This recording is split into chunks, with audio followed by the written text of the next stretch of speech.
Okay, right, gonna take a video. Oops. It's gonna be a bit awkward because I'm using my, what's its name, camera. So what I'll have to do is bring my stuff over. I've got it propped on kisses. I've got it propped on, yeah, that's better. I've got it propped on kisses at the moment. And while I do it, I'm just going to get the smoker going. I'll be back in a tick to get this going now. Right, got that there. Got this is the item concerned in case you've never been beekeeping before. I got a thing to light it, and I've got cardboard inside it. It's a smoker, it's called. For those who are new to beekeeping and who've never actually done any in their lives but would now like to. And this helps to keep the bees under control a little if they happen to get a little bit iffy about what you're doing. Most of the time they're pretty good, at least the type of bees I've got. There's different bees, they've got different temperaments.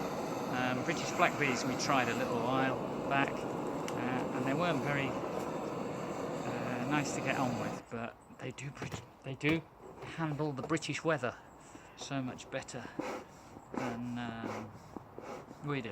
Now what we're doing now is we sort of lit the bottom of the cardboard and giving it, well, letting the air in, and there's a small hole at the back there and a bellows here that's blowing air into there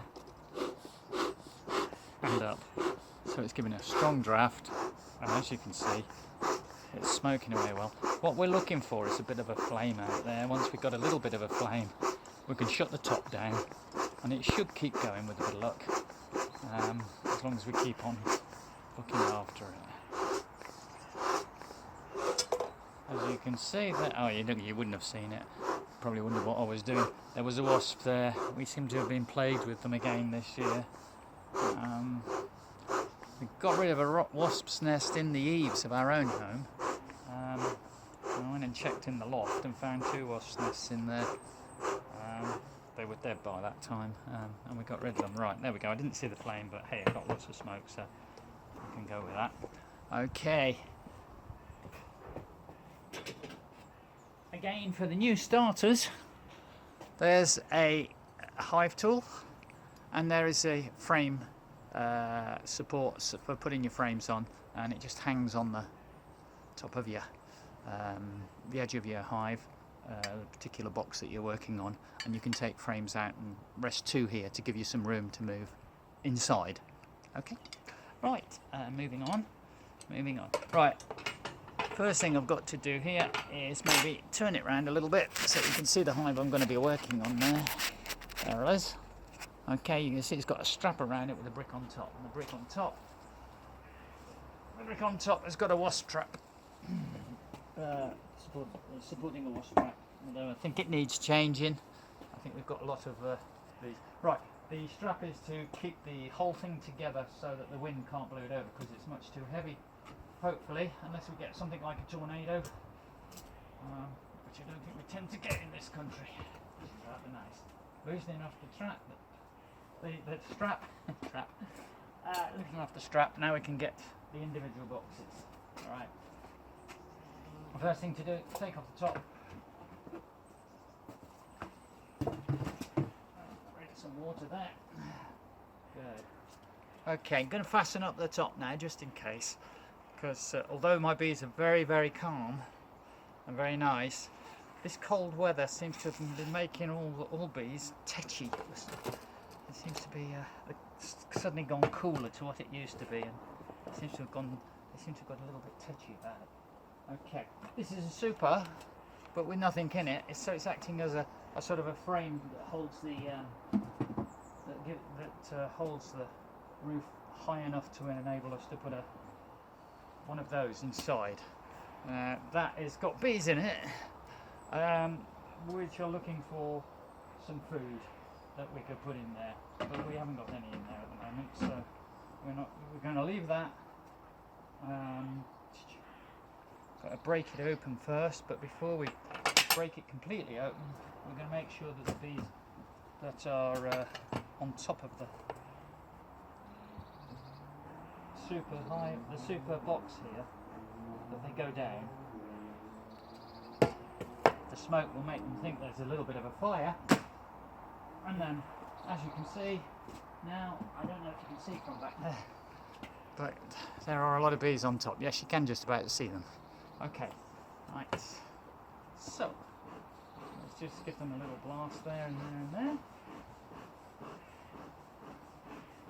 That'll just push them down a bit. Now, I will be able to tell by the weight of this box how much sort of general honey there is in there. There's a wasp there, and it's dead. I don't like to kill them, but they like to kill my bees, so needs must, I'm afraid. Okay. The main boxes, the two brood boxes here, one is you're being acting as a super at the moment, which means it's holding their food.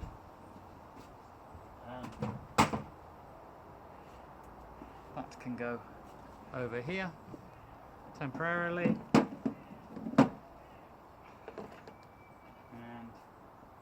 this can now sit on top over there. It's very heavy at the moment.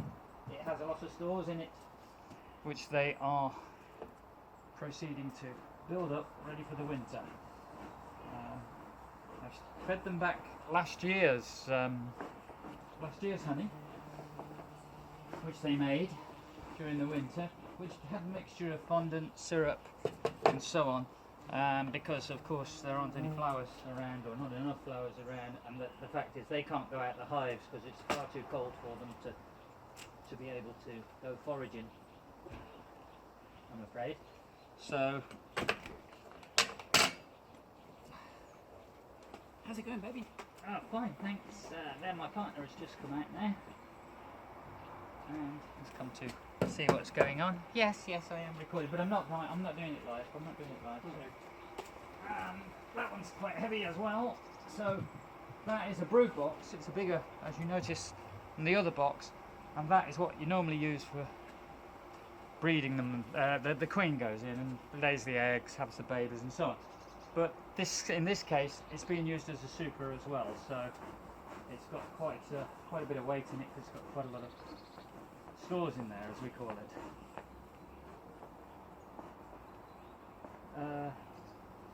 What there? I don't know. I have an awful lot of dead bees. You do, don't you? Are they? A lot of those are drones that couldn't get through by the look of it. You got trapped in the mesh. A lot aren't. Yeah, you have to clean those out with a scraper. This is coming off today anyway. Is it? This is, yeah, because Right. there's no need for her to be loaded. I'm not very. I thought things have been going too well.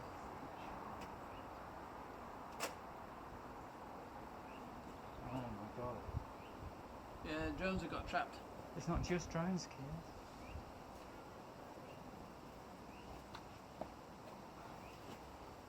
Who is it? I'll let you get on, Fem. Yeah, it could be drones, kids.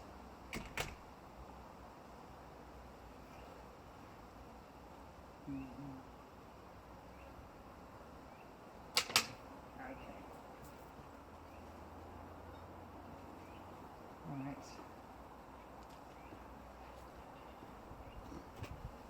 And I'll put that one there.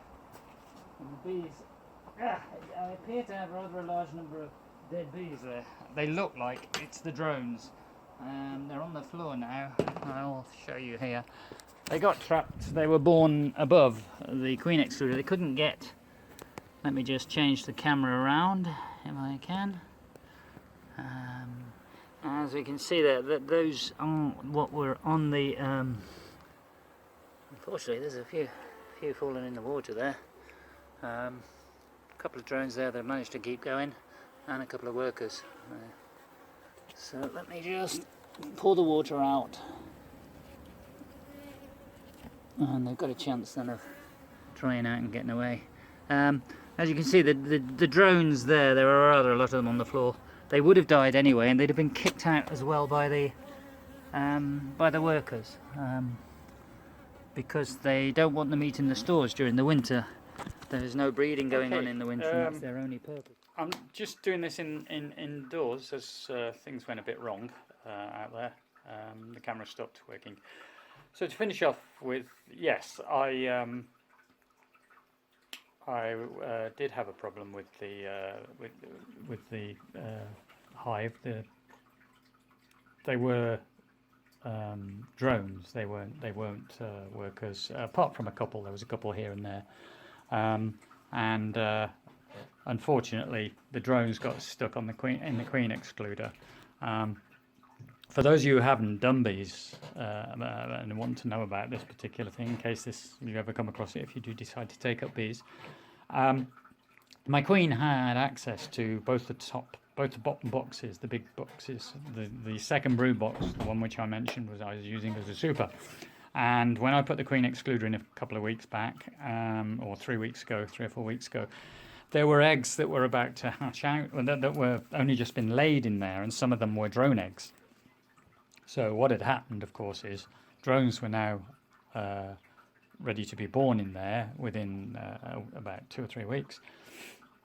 So the queen's now confined to the bottom. The queen excluder's in place, and drones are almost the same size as the queen. She's longer, but she's about the same fatness, but with a long tail, pointed tail on her. They've got a flat tail on the back of them, and they're about the same size, and they can't get through a queen excluder either. So any that were born above the queen excluder couldn't get down to the exit of the hive, which therefore meant that they wouldn't be able to get out. The fact is that they wouldn't get fed by the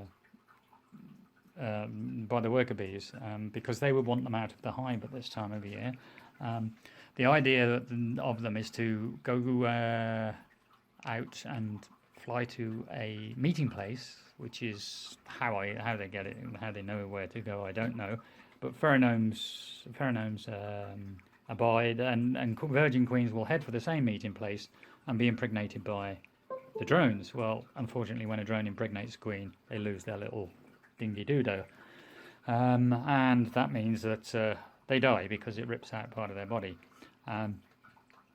But if they stay at the hive, they die anyway, because the workers will sting them to death because they can't share their stores with them.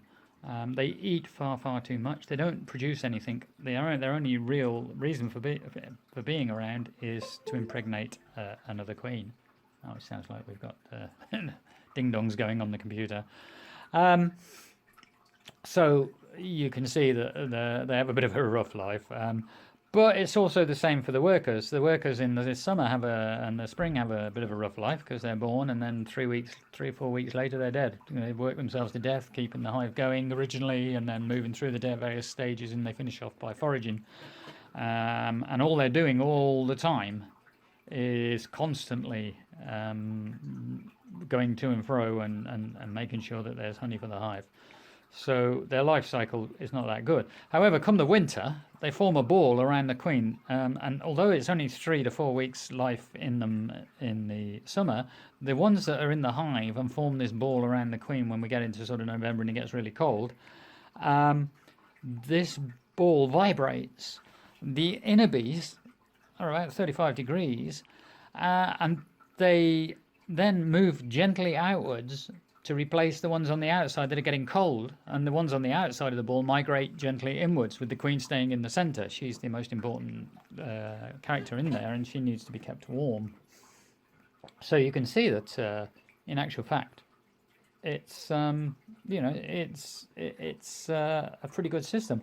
And the strange thing is, although they only got 3 or 4 weeks life in the summer and the spring, they can actually make the ones that were born late towards the winter and I've got the job of keeping the hive alive through the winter will actually last from November through to sort of March. So they start, she starts laying again then for babies for spring, for April, May, and then, they will probably act as foragers and wax builders to get the hive up and running.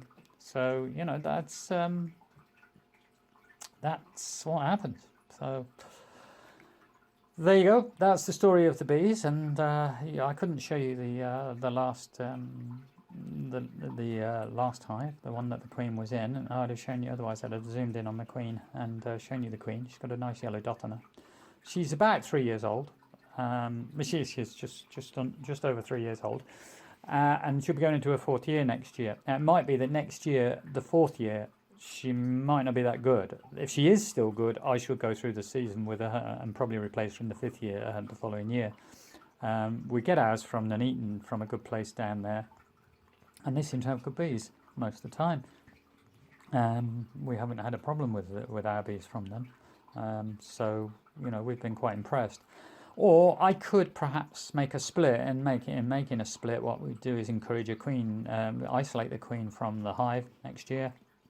Not completely from the hive, but isolate her above the so that they can't get to her, and that will force them to make a supersedious cell, which will then be cultivated and taken out of the hive before it hatches, and moved into another hive with a divider between the two hives, so that the worker bees can come and go up and down the two hives. But the queens are separated from each other, so they can't go around stinging each other. So there would be 2 queen excluders with another hive in between them to keep them away from each other. And then when the other queen was laying, we could split the box so that we now got 2 queens and 2 splits. And if I did that again, I could then replace the old queen with another new queen if I made it. That might be a bit tough. Or I could just let the old queen die out that year and use the new split queen as the queen to carry on. Or I could just go to Nuneaton and buy another one. So lots of choices next year, but that's for next year. Finish off with the hive was fine. The brood box where the queen was. I saw the queen. She was about middle of the hive. Nice big yellow dot on her. She's laying happily. There was some eggs in there. There was some very young larvae. There was some older larvae. There was capped brood. There's stores and so on down there as well being stored, but she'll be moved up probably. But other than that, everything's fine in there. So thanks for watching. All I can say is bye-bye.